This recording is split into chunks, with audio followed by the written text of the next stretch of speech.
긴 본문을 함께 읽었습니다. 여러분, 이 본문을 읽으면서 어느 부분이 가장 이해하시기가 어려우셨습니까? 하나님께서 명령하시는 것이 어려우십니까? 아브라함이 순종하는 것, 이삭이 동행했다가 죽을 뻔한 위기를 맞이하는 것, 모두 우리의 수준에서, 우리의 상황에서 이해하기가 쉽지 않은 내용들입니다. 잘 아시는 것처럼 아브라함에게 이삭은 하나님의 약속 그 자체입니다. 사라는 그 이름을 하나님 말씀하신 대로 이삭, 곧 웃음이라는 이름으로 지었습니다. 아브라함과 사라에게는 이 아들은 정말 잃어버렸던 웃음 자체가 회복되는 일이었습니다. 아들만 봐도 괜히 기분이 좋고, 하나님이 이 일을 정말 이루셨구나, 그래 하나님은 살아계시지, 그런 증거와 같은 아이였습니다. 그리고 아브라함은 하나님께서 말씀하신 대로 8일 만에 할례를 행하면서 자신이 해야 하는 의무도 빼놓지 않고 다 합니다. 하나님은 약속을 기어코 지키셨고 아브라함도 하나님의 명령에 순종합니다. 이 두 가지가 만나는 지점이 굉장히 감동적이죠. 여러분, 100세에 낳은 아들이 얼마나 예뻤을까요? 본문을 좀 볼까요? 창세기 21장 6절과 8절을 함께 보겠습니다. 사라가 이르되 하나님이 나를 웃게 하시니 듣는 자가 다 나와 함께 웃으리로다. 아이가 자라매 젖을 떼고 이삭이 젖을 떼는 날에 아브라함이 큰 잔치를 베풀었도다. 지금 사라는 얼마나 기쁜지 잔치를 벌였다고, 나와 함께 웃고 있다고, 이런 아주 행복이 가득한 서술들이 드러나 있습니다. 그런데 오늘 본문을 보면 그들이 누리는 기쁨과 달리 하나님께서 이해하기가 어려운 요구를 하고 계십니다. 21장까지와 22장으로부터는 분위기가 사뭇 다릅니다. 이전까지 하나님은 아브라함을 인도하는 분이셨습니다. 아브라함이 어디로 가야 하는지, 아브라함에게 연약함이 있더라도 하나님 오히려 아브라함을 포기하시지 않는 아주 끈질긴 하나님의 모습이 담겨 있습니다. 그런데 그 가운데 하나님께서 오늘 이런 명령을 하시는 것입니다. 22장 1절을 함께 봅시다. 그 일 후에 하나님이 아브라함을 시험하시려고 그를 부르시되 아브라함아 하시니 그가 이르되 내가 여기 있나이다. 하나님이 아브라함을 시험하십니다. 아브라함에게는 사실 이 시험 말고도 다양한 시험이 이미 있었습니다. 아브라함은 이런 시험들을 마주했습니다. 12장과 20장에 보면 이주한 땅에서 가족을 지키기 위해 아브라함이 시험에 빠집니다. 아내를 누이라고 부르는 방법으로 실수를 범하게 됩니다. 13장에 보면 아브라함과 롯 사이에 분쟁이 일어나고 그 둘은 각각 다른 지역을 선택하고 살아가고 그에 관한 결과가 지난주 저희가 설교 때 나눈 아주 슬픈 결과가 났게 됩니다. 16장에서는 하나님의 약속이 이루어지지 않으니까 아브라함이 사라의 몸종으로부터 자식을 낳는 실수를 하기도 합니다. 이게 아브라함의 실력입니다. 아브라함은 시험 앞에서 계속해서 실수했고 그 가운데 하나님은 아브라함을 포기하시지 않고 계속해서 아브라함을 붙들어가고 계십니다. 그런데 오늘의 시험은 차원이 좀 다른 시험이죠. 2절 함께 보겠습니다. 여호와께서 이르시되 내 아들 내 사랑하는 독자 이삭을 데리고 모리아 땅으로 가서 내가 내게 일러준 한 산 거기서 그를 번제로 드리라. 아브라함은 아마 잘못 들은 줄 알았을 겁니다. 여기까지는 비슷한 느낌이죠. 여호와께서 이르시되 내 아들 내 사랑하는 독자 이삭을 데리고 어딘가로 가라. 그건 할 수 있을 것 같습니다. 그런데 맨 마지막에 독자 이삭을 번제로 드리라는 것은 아브라함의 마음을 한 대 탕 치는 것과 같았을 것입니다. 하나님의 언약이 이루어지기까지 얼마나 오랜 시간 동안 얼마나 많은 일들을 겪으면서 아브라함이 이제 비로소 아들을 낳고 기쁨을 회복하고 있는 중인데 하나님은 아브라함에게 이삭을 번제로 바치라고 명령하고 계십니다. 하나님께서 왜 이런 명령을 하시는 걸까요? 여러분, 이런 명령을 들으시면 어떤 반응이 있을 것 같습니까? 우리는 이런 상황을 만나면 하나님께 질문합니다. 우리의 상식과 충돌하는 요구나 내가 받아들일 수 없는 하나님의 요구가 느껴질 때 우리는 대항합니다. 이건 좀 아닌 것 같다고, 하나님 나에게 주신 은혜는 다 잊어버리고 이건 너무하신 거 아니냐고 하나님과 대립각을 세웁니다. 여러분, 아브라함의 인생을 보십시오. 그가 아버지가 함께 있던 하란을 떠나서 가나안 땅에 온 것도 하나님께서 말씀을 하셔서 시작할 수 있었던 일입니다. 아브라함은 그 와중에도 방금 설명드린 것처럼 믿음을 보이기보다는 자기가 할 수 있는 영리한 선택을 하는 실수를 반복해서 범합니다. 그 가운데 하나님이 아브라함을 포기하셨더라면 아브라함은 언제 어디에서 죽거나 언제 어디에서 괴로운 일을 당했어도 이상하지 않을 상황에 빠져 있는 사람을 하나님은 계속해서 건져내고 보호하시고 하나님의 약속을 지키시기 위해 포기하시지 않는 성실하심을 발휘하고 계십니다.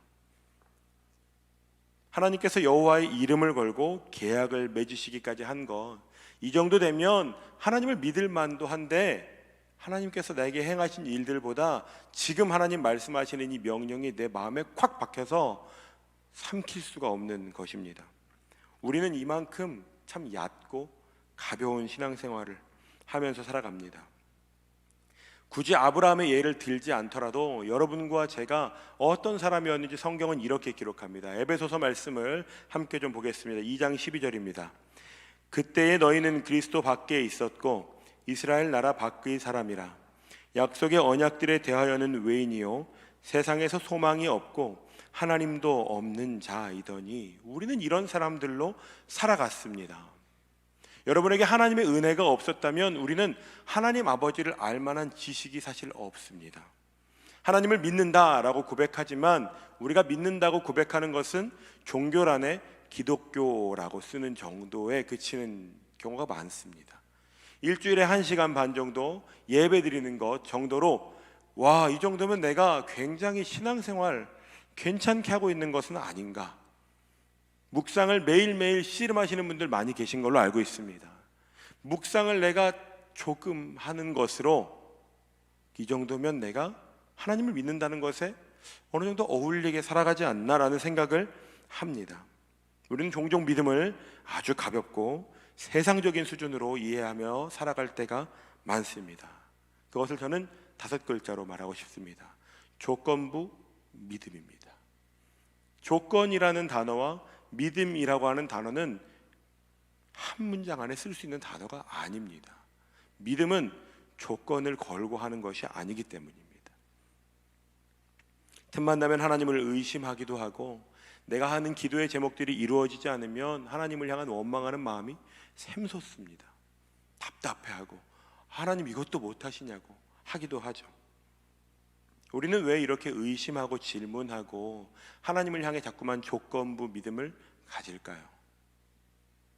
저는 우리가 하나님을 너무 모르기 때문이라고 생각합니다. 우리는 하나님을 너무 모르기도 하고 정확히는 더 노골적으로 표현하면 하나님을 별로 알려고 하지 않습니다. 여러분, 하나님이 여러분에게 행하신 일들을 한번 적어보신 분 계십니까?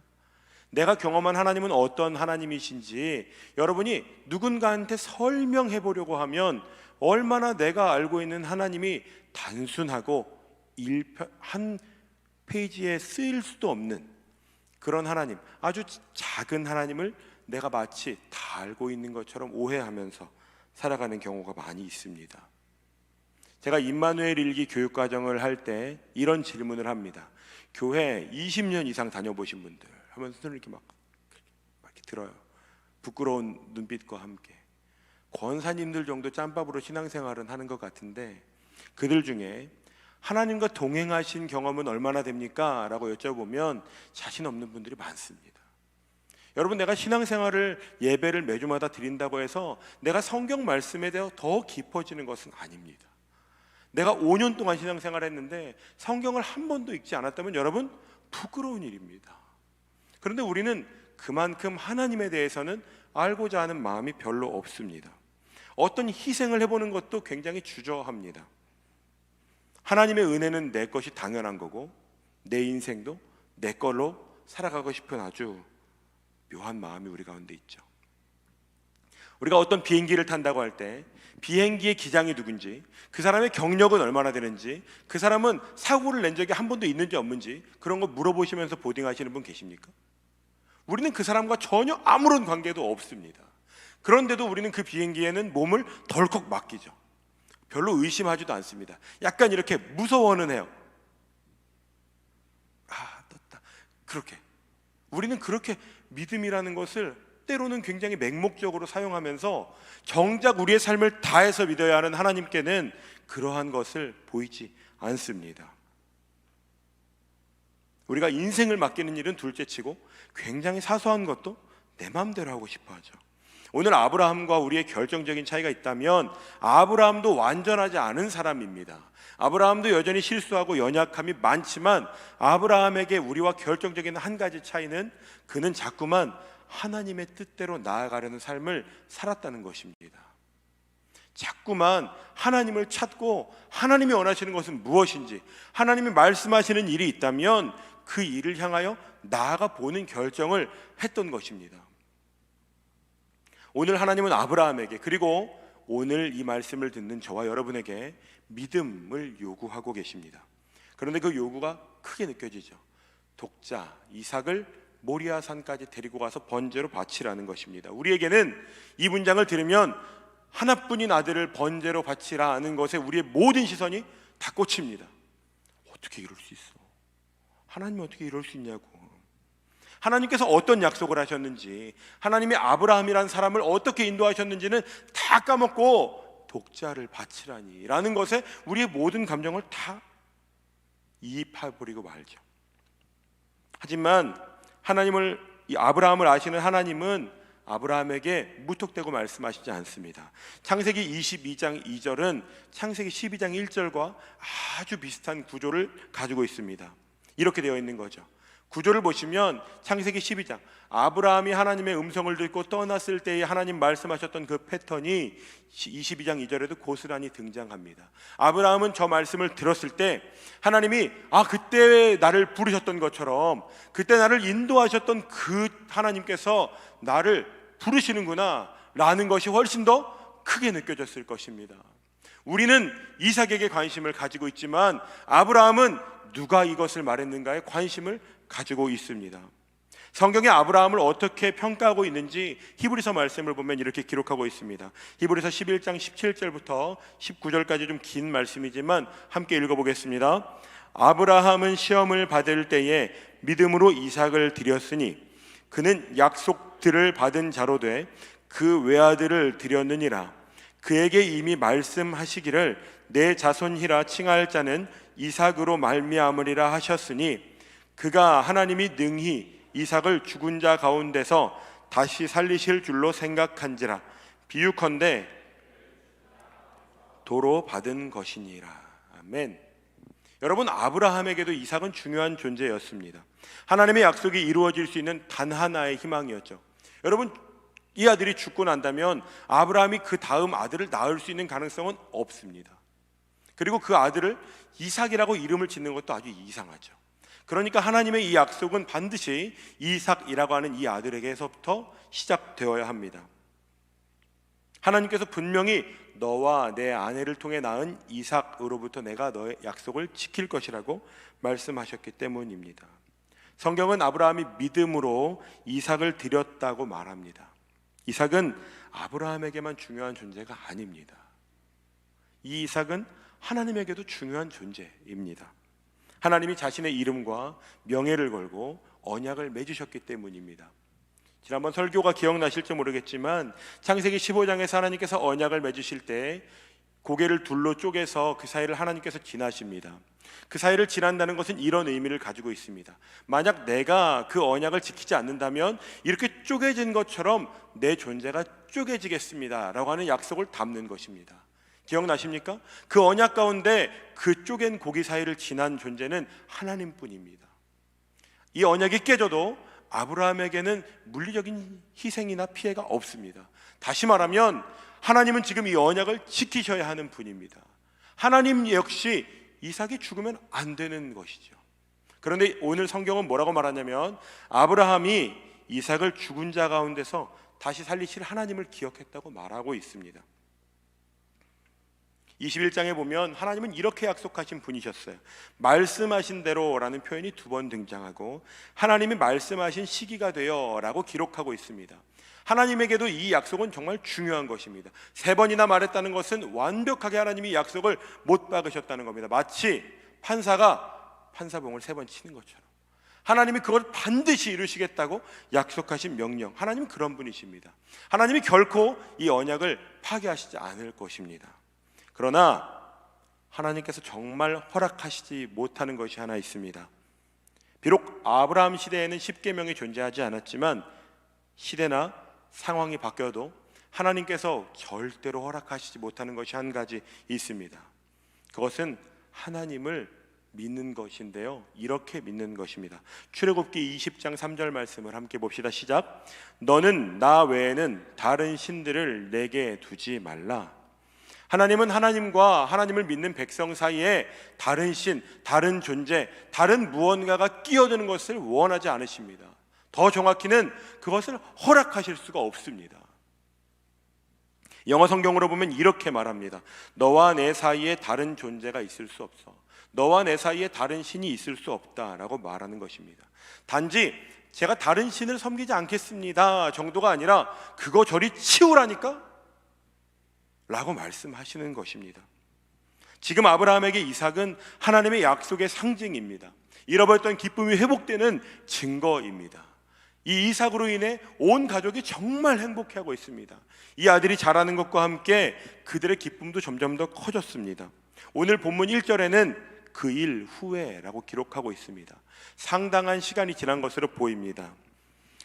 아브라함이 자신의 몸종으로부터 낳은 이스마엘을 광야로 떠나보낼 때 이삭은 2살에서 3살 정도였다고 합니다. 유대인들의 전승에 따르면 모리아산으로 아브라함이 아들을 데리고 갈 때는 30대 중반 정도의 나이였을 것으로 추정합니다. 왜냐하면 아브라함보다 10살 어린 사라가 90세의 아들을 낳았고 그녀가 죽은 나이가 127세거든요. 그러니까 이 이야기 사이에 있는 이 모리아산 이야기는 아주 나이가 많았어도 37 이전에 이루어져야 되는 이야기인데 유대인들은 그것을 30대 초중반 정도로 추정합니다. 왜냐하면 그가 지금 아버지와 함께 이 긴 여정을 떠날 수 있는 체력과 이 나무를 붙들고 갈 만한 힘과 아버지에게 이렇게 묻는 거잖아요. 제물로 바칠 것은 어디 있습니까? 이런 질문하는 것을 토대로 시간이 꽤 지났다고, 그 지난 시간만큼 아브라함에게 이삭이란 존재는 커졌습니다. 그들의 기쁨이 이제는 마치 우상과 같이 되어가고 있는 것이죠. 하나님은 지금 이 본문 가운데 아브라함에게 이삭의 생명을 내놓아라 라는 것을 요구하시는 것이 아닙니다. 하나님이 오늘 아브라함에게 요구하시는 것은 믿음입니다. 아까 말했던 조건적 믿음이 아니라 내가 말하는 것을 정말 넌 따를 준비가 되어 있느냐는 믿음을 요구하시는 것입니다. 히브리서에서도 그래서 아브라함이 믿음으로 자신의 독자 이삭을 드렸다라고 평가하고 있는 것 아니겠습니까? 히브리서 본문에 보면 아브라함은 하나님으로부터 약속들을 받은 사람이라고 기록합니다. 그리고 하나님으로부터 아브라함은 많은 연단을 받았습니다. 근데 엄밀히 말하면 연단을 아브라함이 받은 것 같고 수고를 아브라함이 한 것 같아도 정작 아브라함을 아브라함으로 만드시는 분은 하나님이십니다. 그 수고를 다 하시는 분은 하나님이세요. 말씀하시고 실수한 것을 눈 감아주시고 어려운 일을 겪을 때 도와주시고 그의 이름을 바꿔주시고 언약을 맺으시고 눈으로 보여주시는 분이십니다. 하나님이 모든 수고를 다 하시는 것, 심지어는 아브라함이 하나님을 믿지 못해서 낳은 아들 이스마엘마저도 그가 광야에서 굶어 죽지 않도록 돌보시는 분이 하나님이십니다. 하나님이 이 아브라함을 하나님의 사람으로, 하나님을 믿는 사람으로 만들어 가시는 과정이 얼마나 수고로우신지 모릅니다. 아브라함이 오늘 보인 반응을 보십시오. 창세기 22장 3절입니다. 함께 봅시다. 아브라함이 아침에 일찍이 일어나 나귀의 안장을 지우고 두 종과 그의 아들 이삭을 데리고 번제에 쓸 나무를 쪼개어 가지고 떠나 하나님이 자기에게 일러주신 곳으로 가더니, 아브라함이 마음이 흔들리기 전에 아침에 일찍 일어나 출발하는 것입니다. 그는 이 이야기를 듣자마자 하나님이 나한테 왜 이러시지? 라는 질문을 하지 않고 어떻게 해야 빨리 출발할 수 있지?를 고민하고 있습니다. 방향이 아예 다른 것입니다. 아브라함은 하나님을 향해 물음표를 던지지 않습니다. 아브라함이 이삭이 중요하지 않은 존재였을까? 전혀 그렇지 않죠. 그런데 아브라함이 지금 선택하는 것은 하나님의 말씀이 향하는 지점을 향해 나아가는 것입니다. 아브라함에게는 그 이유가 단 두 글자로 설명되는 것입니다. 그것은 믿음입니다. 왜 그 길을 가느냐고 누군가가 묻는다면 하나님을 믿기 때문에 가는 거라고 말해보는 것이죠. 아브라함이 그 길을 걷고 있고, 여러분 놀랍게도 이삭이 그 길을 따라갑니다. 어렸을 때 제가 아버지랑 함께 군부대 사역을 갔던 적이 있습니다. 주일 오후 예배를 마치고 나면 7시 반 정도에, 저희 동네는 파주니까 파주에는 산마다 군인들이 살고 있어요. 그럼 그 지역에 저녁에 예배를 드리러 가는 거예요. 그럼 너무 가기 싫어가지고 자는 척을 한 적도 많습니다. 제가 피아노를 쳐야 됐거든요. 오늘은 내 손이 너무 아파서 피아노를 못 치겠다고 아버지가 고개를 절레절레. 따라간다는 것이 쉽지 않아요. 그것 의미 있는 일인 것도 알고, 그곳에 가면 은혜가 있는 것도 아닌데 그 시간을 쓰는 게 그때는 그렇게 아까웠습니다. 지금 이삭이 아브라함을 따라갑니다. 여러분 지난주 본문 기억나십니까? 롯과 롯의 가족들이, 천사들이 손목을 붙잡고 끌어도 움직이려고 하질 않습니다. 지금 아브라함이 어떻게 살아왔는지 이삭이 알기 때문에 그 길을 따라가는 것입니다. 여러분 누군가는 그 길을 선택해야 합니다. 어떻게 살았는지가 보이는 것입니다. 아브라함은 그 길을, 하나님의 명령을 따라가고, 이삭은 하나님의 명령을 따르는 아브라함을 따라가고 있습니다. 오늘 본문은 하나님께서 아브라함을 시험하려고 부르셨다고 기록합니다. 여기에서 사용된 히브리어는 이런 의미입니다. 테스트 혹은 훈련이라고 하는 뜻도 있습니다. 하나님은 정말 이삭을 번제로 바치기를 원하셨을지 우리가 그걸 명확하게 알 수는 없지만, 오늘 본문을 봐도, 본문에 나타나는 순양을 보더라도 하나님의 의중은 그렇지는 않은 것 같습니다. 이 양이 물론 하나님의 능력 가운데 뿅 하고 태어나서 뿔이 자랄 수도 있지만, 저는 하나님이 이것을 미리 준비하셨다고 생각합니다. 양이 자라나는 속도보다 아브라함이 출발한 것이 훨씬 더 뒤에 이를 것입니다. 하나님은 이 일을 모두 준비하고 계셨는데, 그리고 설령 그 가운데 이삭이 죽더라도 아브라함이 귀가 어두워가지고 멈춰라고 했을 때, 지금요? 이런 일이 있었더라도 하나님은 아마 그것을 살려셨을 것이라고 믿는 것이 아브라함의 믿음이었습니다. 그런데 우리는 그와 달리 의심은 엄청 많이 하고 움직이지는 않습니다. 칼을 뽑아드는 것은커녕 떠나보지도 않습니다. 하나님이 말씀하신 자리까지 가본 경험이 별로 없습니다. 그러니까 불안합니다. 하나님이 어떻게 이것을 완수하실지를 내 삶에서 경험해 본 적이 거의 없습니다. 하나님은 이런 분이라는 것을 설교 시간에는 듣지만, 성경에서는 보지만 내 삶 가운데는 그게 별로 드러나지 않습니다. 그러니까 계속해서 두렵기만 합니다. 하나님이 예비하신 것이 무엇인지를 경험해 보는 일이 우리 가운데 얼만큼 있습니까? 여러분의 하나님은 오늘 아브라함이 믿는 이 하나님과 같은 하나님이십니까? 22장 5절에 이렇게 기록하고 있습니다. 이에 아브라함이 종들에게 이르되 너희는 나귀와 함께 여기서 기다리라. 내가 아이와 함께 저기 가서 예배하고 우리가 너희에게로 돌아오리라 하고. 히브리서에서 아브라함에게 믿음이 있었다고 하는 구절의 근거가 여기에 있습니다. 그는 우리가 돌아오겠다라고 명확하게 얘기하고 있습니다. 둘이서 떠나서 나 혼자 돌아올 거니까 기다리고 있어가 아닙니다. 그는 이것을 아주 확정적인 문장으로 표현합니다. 우리가 가서 예배하고 우리가 돌아올 거야. 그때까지 기다리고 있으라는 것이죠. 본문을 보시면 아브라함은 지금 이것이 이삭의 목숨이 달린 문제가 아니라 하나님과 아브라함 사이의 믿음의 문제인 것을 명확하게 알고 있었습니다. 아마 아브라함은 실제로 아들을 번제로 잡으려고 했던 것 같습니다. 그러니까 하나님께서 아브라함을 이렇게 부르시죠. 10절과 11절을 함께 봅시다. 손을 내밀어 칼을 잡고 그 아들을 잡으려 하니 여호와의 사자가 하늘에서부터 그를 불러 이르시되 아브라함아 아브라함아 하시는지라. 아브라함이 이르되 내가 여기 있나이다 하매. 아브라함이 내리치려고 할 때 하나님 아브라함의 이름을 2번 부르십니다. 그리고 이렇게 말씀하시는 것이죠. 이제야 내가 나를 경외하는 줄 내가 알겠다라고 말씀하시는 것입니다.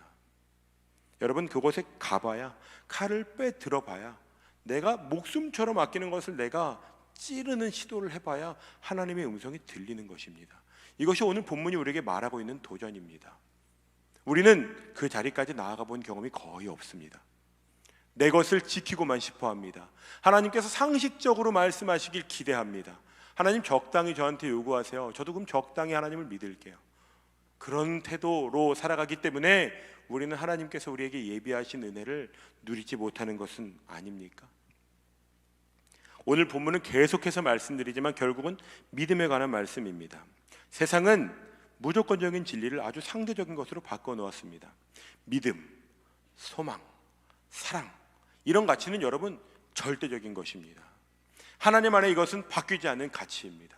그런데 세상은 믿음도 소망도 사랑도 누군가가 나한테 그만큼의 무엇을 주면 나도 줄게 라고 하는 아주 계산적인 것으로 여깁니다. 하지만 성경이 말하는 진리는 그것을 무조건적인 진리, 시대가 지나도 상황이 바뀌어도 바뀌지 않는 가치라고 못 박아두고 있습니다. 하나님께서 약속하셨고 말씀하셨다면 그것으로 충분하냐고 우리에게 묻고 있는 것이죠. 하나님은 실패나 실수하시지 않는 분이라는 믿음이 오늘 본문 가운데 아브라함에게는 있었는데 우리에겐 그런 믿음이 있습니까? 잘 생각해 보십시오, 여러분. 아브라함에게 이삭이 되면, 아브라함에게 이삭이 우상이 되면 아브라함이란 사람의 인생은 망해버리게 됩니다. 롯의 경우와 똑같아지게 되는 것입니다. 이삭 역시 마찬가지입니다. 이삭에게 아브라함이 우상이 되면 이삭의 인생 역시 망치게 됩니다. 아브라함이 그런 선택을 하는 것을 이삭이 보면 아브라함은 그것으로 인해 죽음을 맞이하게 될 겁니다. 이삭은 그것을 배우고 그러한 삶을 살아갈 것입니다. 하나님 역시 그 언약이 깨지게 되면 하나님 자체도 이 언약 가운데 책임을 지시는 분이 되셔야만 합니다. 하나님 그것을 가만히 두고 계시지 않습니다. 하나님께서 나서셔서 아브라함을 살리시고 이삭을 살리시고 하나님도 이 언약 가운데 이 언약의 책임을 지키셔야 하는 것입니다. 아브라함은 그래서 살기 위해 그 길을 떠나고 있습니다. 오늘 우리도 마찬가지입니다. 우리도 살기 위해 칼을 빼들어야 하는 영역이 있습니다. 설교를 준비하면서 제 안에도 이삭에게 감정이 이입되는 경험이 있었습니다. 이걸 어떻게 설명해야 될까? 난 이럴 거 할 수 있을까? 그런데 제 안에 설교를 준비하면서 부끄러운 마음이 들었습니다. 나는 이삭에게는 이렇게 감정을 이입하는데 하나님께서 이 수고를 하신다는 것에는 왜 전혀 내 감정이 이입되지 않지? 하나뿐인 아들 예수 그리스도를 우리에게 보내셨다고 하는데, 그 예수께서 나를 위해 죽으셨다고 하는데, 그 사랑에 대해서는 내가 별로 감정이 흔들리지 않는데 이삭을 바치라는 것에는 마치 내 팔 한쪽을 잘라내라는 것처럼 왜 이렇게 내 마음에 통과되지 않는 지점이 있는가? 우리는 이런 본문을 굉장히 감정적으로 반응합니다. 하나님 오늘 이렇게 물으시는 것 같습니다. 내가 너에게 어떤 사랑을 베풀었는지를 모르니? 내가 너의 인생에 어떤 일을 했는지 모르니? 여러분, 저는 작년 이맘때만 돼도 제가 여기에 서 있을 거라고 상상해 본 적이 없습니다. 하나님이 제 인생을 어떻게 인도해 가시는지 저도 잘 모르지만 분명한 것이 있다면 하나님 살아계시다는 것입니다. 제가 어디에서 무엇을 하고 있어도 하나님의 살아계심은 변하지 않습니다. 그런데 마치 무언가가 이루어지거나 무언가가 내가 원하는 일이었다면 그것이 이루어질 때는 기뻐하지만 그렇게 이루어지지 않으면 하나님 살아계시지 않는 것처럼 차갑게 바뀌는 것입니다. 제가 하나님 믿을 테니까 이건 절대로 손대지 마세요. 제가 계획하고 있는 거, 제가 준비하고 있는 거. 저에게는 아내와 가족들이 그런 존재입니다. 아내가 없는 삶을 상상해보지 않았습니다. 하나님께서 저에게 그렇게 말씀하신다면 왜 그러시냐고 말할 것 같습니다. 그런데 제가 곰곰이 생각해봤습니다. 내가 아내의 삶을 책임질 수 있나? 내가 우리 부모님의 삶을 책임질 수 있나? 저에게는 신촌선교교회 청년부라는 공동체가 그런 부담이 있습니다. 그런데 이 설교를 준비하면서는 내가 여러분들 한 분의 삶도 책임질 수 없다는 것을 인정하게 됐습니다. 아브라함이 이삭의 삶을 책임질 수 있습니까? 여러분, 그것은 하나님께 달린 일입니다. 우리는 내 삶도 간수하지 못하는 사람들입니다. 그런데 마치 영원히 모든 것을 가질 수 있을 것처럼 살아갑니다.